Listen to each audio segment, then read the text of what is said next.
So yesterday the truck arrived with the Caterpillar tunnels on it, and the way the pallet was positioned in the truck, the driver was unable to move the pallet. It was too heavy.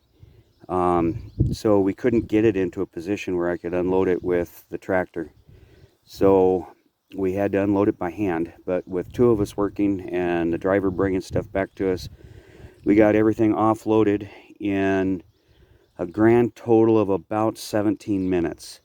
And a cold beer was really appreciated after that. But I'm going to turn the camera around and show you what it looks like. All right, so here it is. I got 3 rolls of ground cover. There's the 2 rolls of poly, 2 sets of the wiggle wire, the wind braces, the lift kit, 2 center purling kits, all of the ridges, all of the bows. We got the rebar over here, and 2 of the hardware kits, and 4 rows of poly rope. And I've gone through off of the takeoff sheet and inventoried everything, and the numbers look right. So with any luck, we'll get started putting this together in the next day or so. That's it for here. I'm going to take you over to the field I started plowing yesterday. So here's out where the high tunnels are going to go.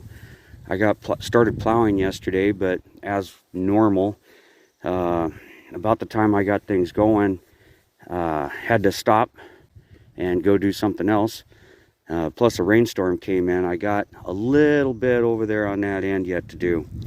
But looking at it this morning, I'm really quite disappointed that there's so much green side sticking up. This wasn't that way when I plowed it yesterday. I'm not quite sure what I did wrong, but an awful lot of this laid back over the way that it was to begin with. So gonna have to rework on that, put some more effort into it.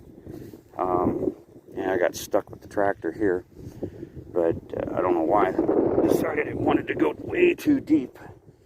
But this part over here didn't do too bad. Most of it laid all the way over like this when I plowed it, but then here again this morning, now awful lot of it's showing the tops again. I'm not quite sure what that's about, but either way, I knew I had to disc it, and I knew I had to probably plow it again when I got all done here. But that's where we're at. You can see that little green section over there I haven't got to yet. That'll be next on the list. Fire the tractor back up and put some fuel on and come back out and see if I can finish that part out, and then get the disc, see if we can't start cleaning this up a little bit.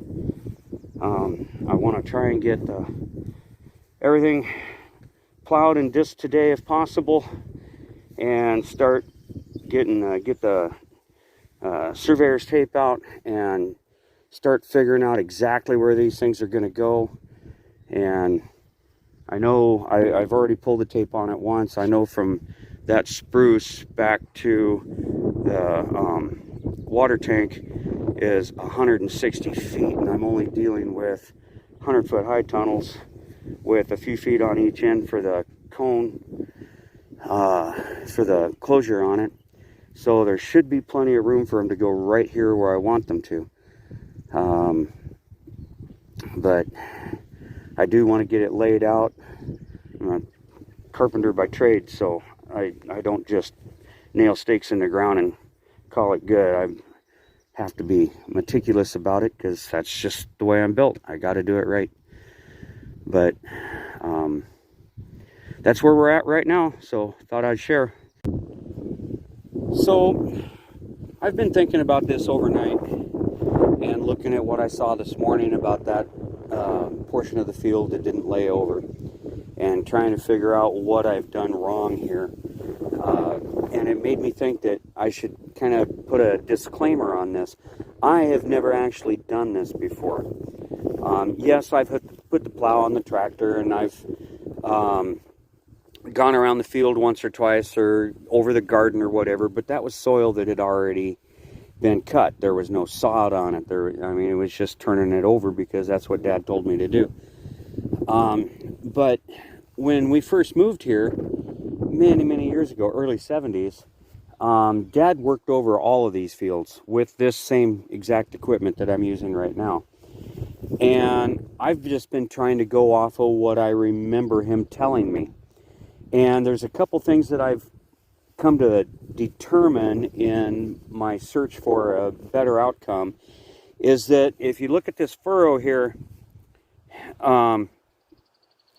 when I started out over at the other side of the field where it didn't turn over very well, I was holding my tire real hard and tight here on this left side, so that I felt like I was covering more ground that way. But what I found is that if I hold my tires hard to the right, the majority of it turns over a lot better. I mean, this is actually looking like it's supposed to. I mean, yeah, there's still a spot here and there, but it's far better than it was before. And, or at least what I did yesterday. So I think there's something to that. But, you know, I'm going off of 30-year-old memories of what my dad told me about this stuff and this equipment and how to do it. I mean, I left the farm as a young man and went off to find my fame and fortune elsewhere. And after the years went by, I decided that this is actually where my heart is. I made more money doing that, but I didn't enjoy it. This I love. I love it to death. But here again, I'm trying to learn how to do it all from scratch. I'm trying to learn how to do a market garden from scratch. I'm trying to learn how to plow the fields from scratch. I'm just doing my best to try and enjoy doing what it is I'm doing in a day. You know, I made a lot more money in construction, but I didn't enjoy it.